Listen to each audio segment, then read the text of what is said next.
And now teasing next time. Tell so me. I heard that you wanted a female artist next did. time. I was hoping for a female artist. We don't do enough of those, unfortunately, but this is Kate Bush. Kate Bush. Hounds of Love. Wow. Does this have that one from the show? Yeah, it has the one from Stranger Things, which is part of why I thought it would be Running Up cool. That Hill. Yeah. I don't know any of her music. Yeah, she's... Or maybe I do, but I just don't know that it's her. Yeah. So she looks beautiful. Look at all the purple. I love it. So it's an artist I'm less familiar with too, but a lot of progressive rock fans really like her because she's a bit unique and has a really cool style. Almost like an art rock kind of sound. There you go. Thank you, babe. Yeah. I'm excited. No problem. Let's do it. Yay. A female singer.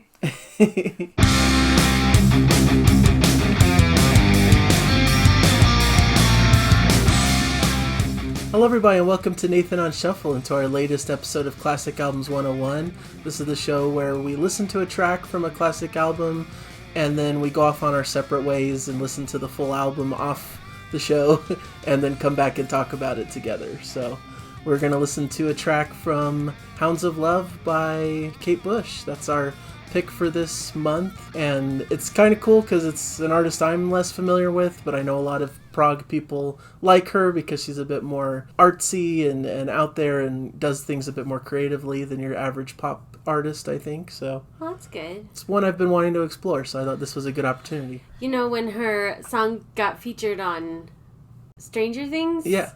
I hadn't heard the song and I hadn't really heard of her, so I'm kind of excited about this. So yeah.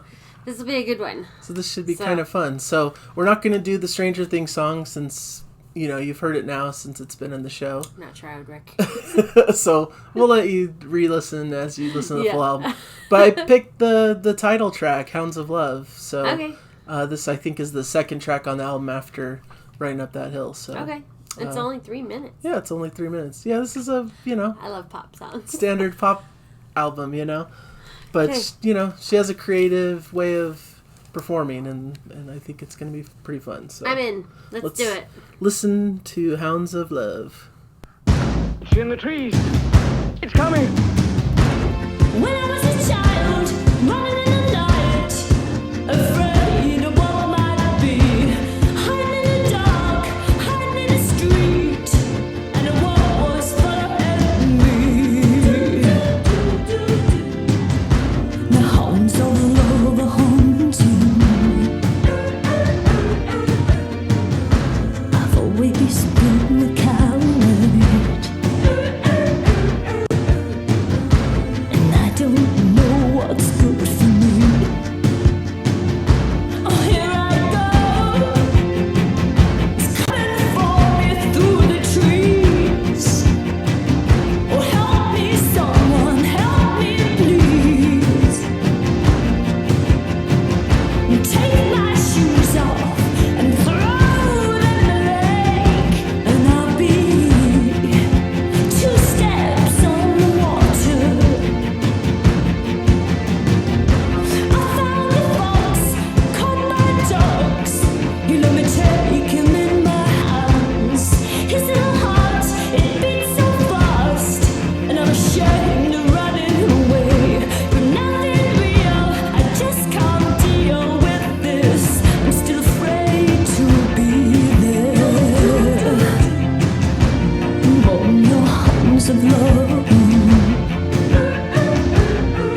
That was a fun little track. Yeah? Yeah. You like that? Yeah. I like that through the whole thing. It was building like towards the very, very end, and like at the end it started adding in like the string instruments and like just building the sound and like, you know, what I really need is love. And so even though I've been running from it and it's been chasing me, I'm gonna, you know, maybe that's what I need. I that's my quick interpretation of the lyrics, but I just thought that was really great. Like, and I love her voice. She's unique and like somebody who's just gonna get up to a microphone and just wail, you know? Yeah. And just sing emotionally and just like right. Yeah, there's a lot of character to her voice and a lot of emotion, and yeah, she's a great performer and really interesting and intricate music. So I like pop music, and I like especially when it's a bit more creative and you know, carefully crafted. And I know she's really renowned as a lyricist as well, so she tells some great stories and really gives some great imagery and things like that. So really cool little song. Yeah, I don't have much more to add. I like the little addition of the little string parts in the background, like you mentioned. That was cool. So, and it's kind of interesting because it's kind of one type of thing throughout the whole song. You know, it's kind of just continues forward, but it gets a little bit more intense and interesting. It builds and grows. You know. Yeah. Cool. All right, cool song. If that was in a prog song, that would be like a 3-minute section, and then it would change to something else. Right. Yeah, that would just be 1/3 of like the longer piece, you know, or something. Yeah. But yeah, it's cool here to just have a little 3-minute song and then to move on to the next one. So. Yeah.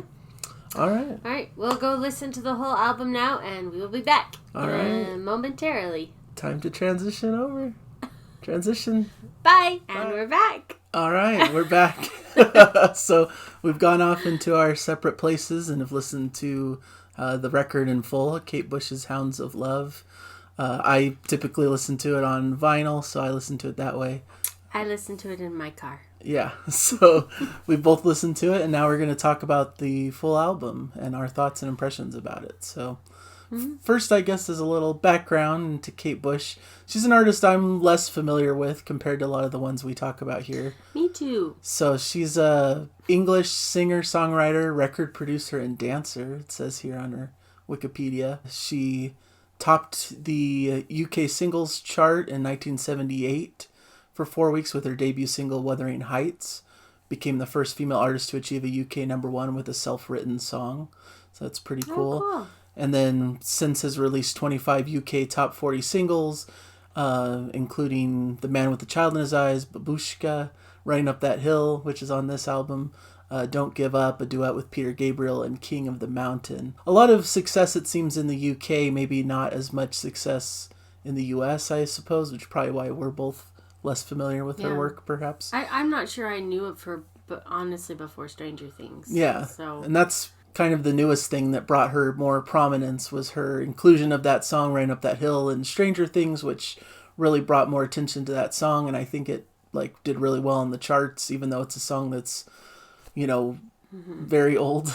So the album we're covering Old. Yeah, it's so old. The album that it comes from came out the year I was born, so it's about as old as I am. So Ancient, right?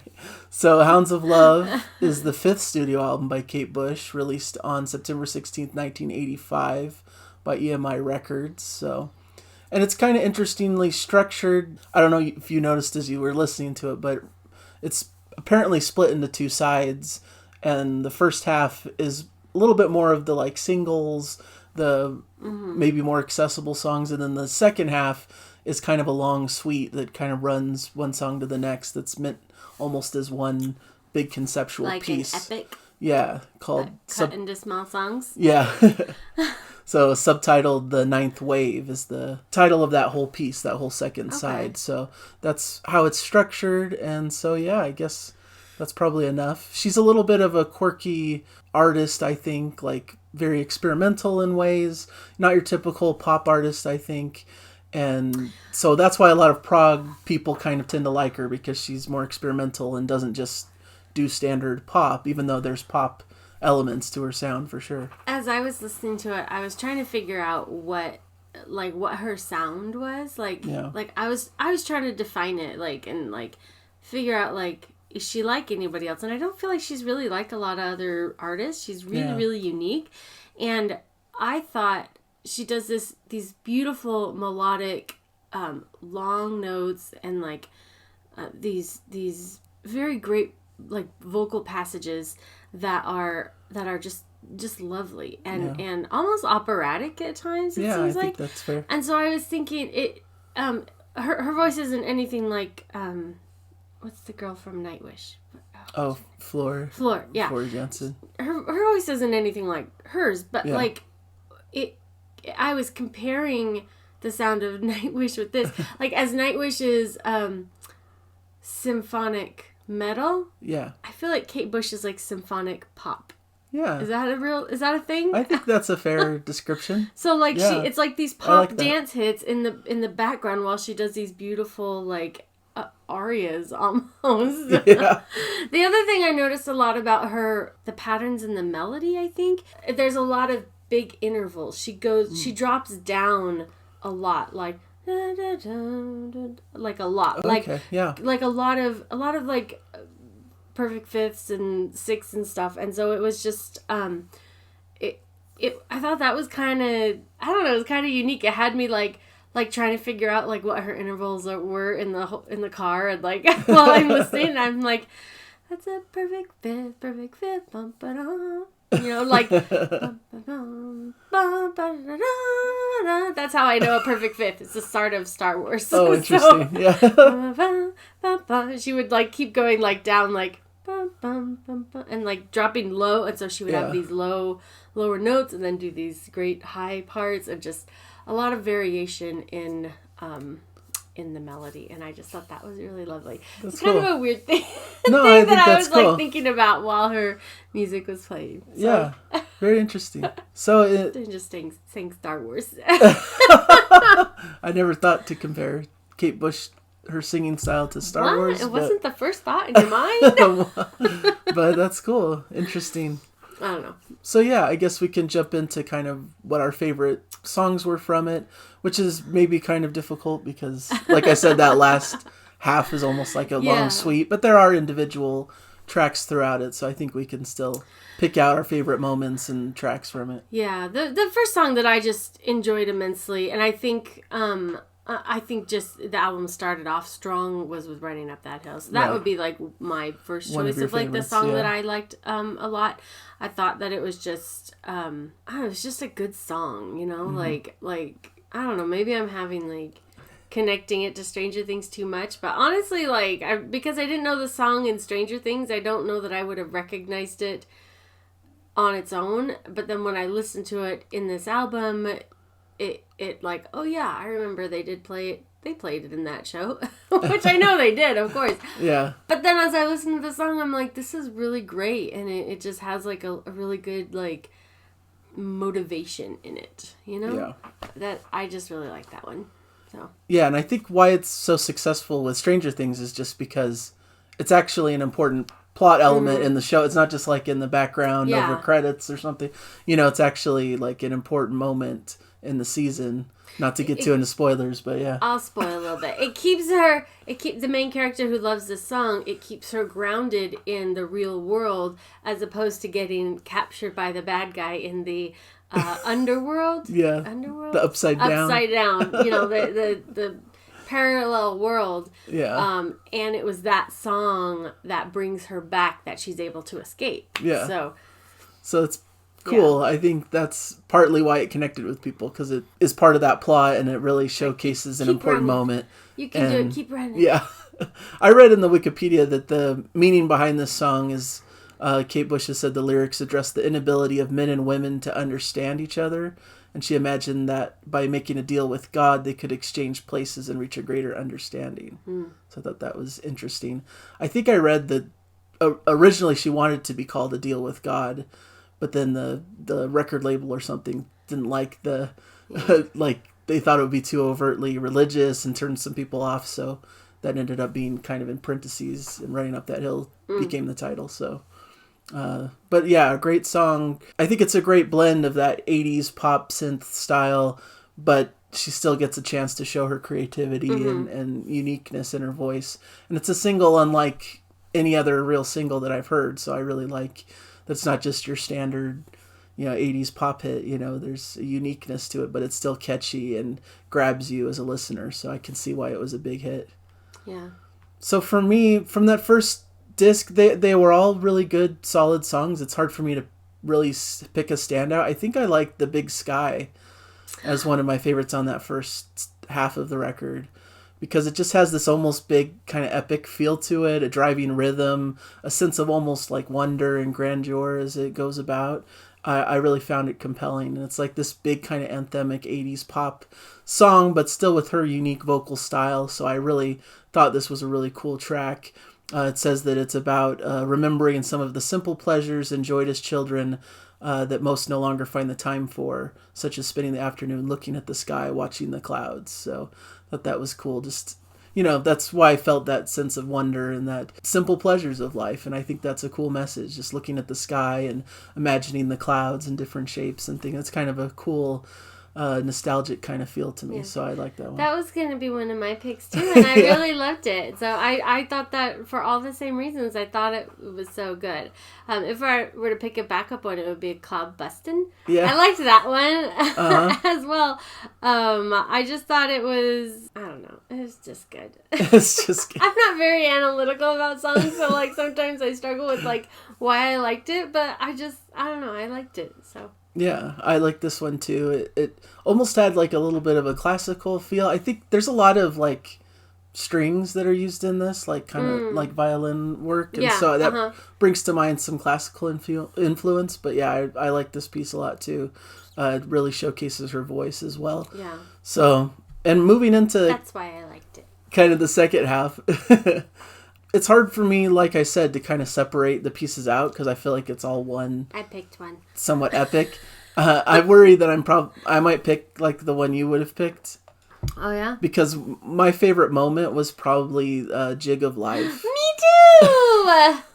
That's mine. I'm sorry, I don't mean to steal it, but we can both talk about it, right? Yeah, of course. I just thought it was a cool break from it feels a little bit. Like off kilter and strange a little bit before that. It's like a very it made me think of Rapunzel, the movie Tangled, where they're dancing around. It's got like that kind of like folksy like music element to it, but it was more like this Scottish sound. It's got like I'm probably wrong, but but to me that's what it sounded like.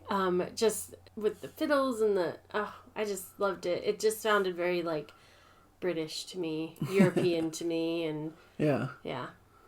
I like I liked it too for the same because I feel like it was a cool break in the because a lot of that first part of it, especially Waking the Witch, is very that was weird, different, and very kind of almost creepy. I thought like kind of strange and almost disturbing. So Jig of Life kind of comes about, and it's a little bit of it's a breath of fresh air. Yeah, respite from all that kind of craziness a little bit. Like, let's go dance. Let's go dance a jig. Yeah.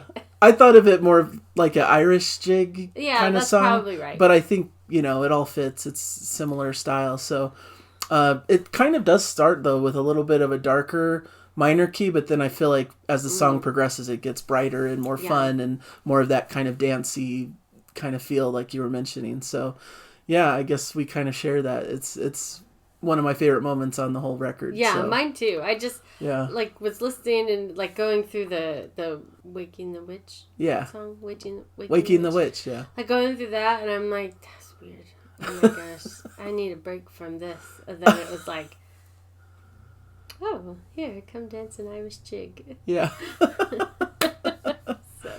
So anyway, I liked it. I know I kind of stole your choice, but any other standout moments or? I mean, that was tracks. A really good. I feel like "And Dream of Sheep" was one, but I don't remember why. Yeah. Let me see your notes. Oh, I just wrote beautiful vocals over a delicately played piano, peaceful. It was like about like sleeping and dreaming and stuff. Yeah, but I remember liking that one a lot. Just really pretty. Yeah.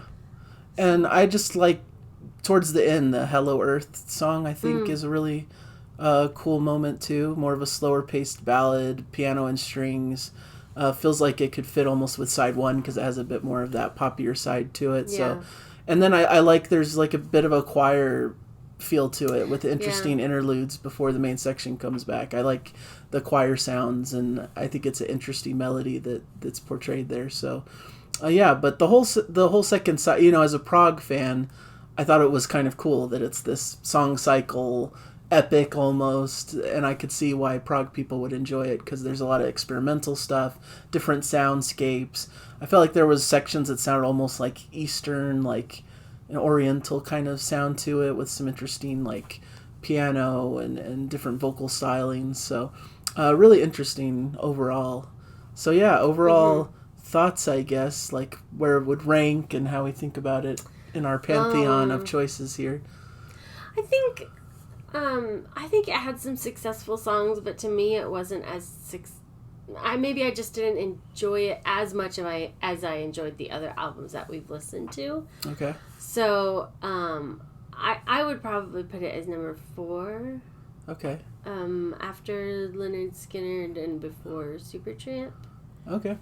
Maybe even 5. I don't know. Yeah, that's fine. Like, because these are all classic albums, so it's not. Yeah. It's like the lowest ranked one is still good. A really great, strong album.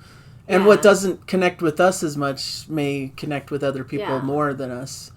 But, not to say we don't like... Because I would probably similarly rank it lower. Mm-hmm.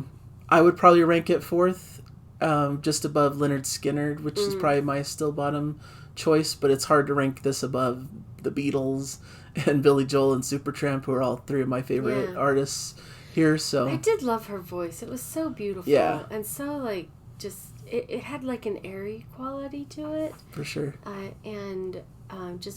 But then other times really clear. Yeah. Like, it was great. Yeah, and it was cool to get like a unique female artist in our classic album show. I feel like we're too male heavy, right? Yeah. We need 10 girls. So I thought that was a cool, refreshing. Do you have another girl for the next one? Unfortunately, no. No, that's fine. Sorry. We're going a completely different way with it. That could be interesting. So okay. Something totally different that I don't think we've really delved too far into. But why are you laughing? I don't know. It's kind of a funny choice, but we're going to do some Iron Maiden. Iron Maiden? Yeah. Why not? Get some metal into our show here. I like metal. Yeah. 7th son of a 7th son. That's why I thought it would be a fun choice, because you've shown that you like metal. I like metal. Some of your favorite stuff we've done has been more in the metal side. Have you read that book, 7th Son by Orson Scott Card? No, I haven't. Not metal at all. So... This will be great. This looks brand new. Did you buy it new? Yeah, I bought it new. Ooh! Yeah. There's great artwork on here. A little, odd for me, but, Well, yeah. What year is this from? Wait, let me guess by the picture. 1982. I want to say... 1988. Okay, there you go. I would guess 1988. I think that's right. I was going to say 87, but... I trust what you have listed there. It says right here, copyright 1988, Iron Maiden LLP. There you go. So there, yeah. So I've always wanted to listen to this, so I thought it would be a cool choice.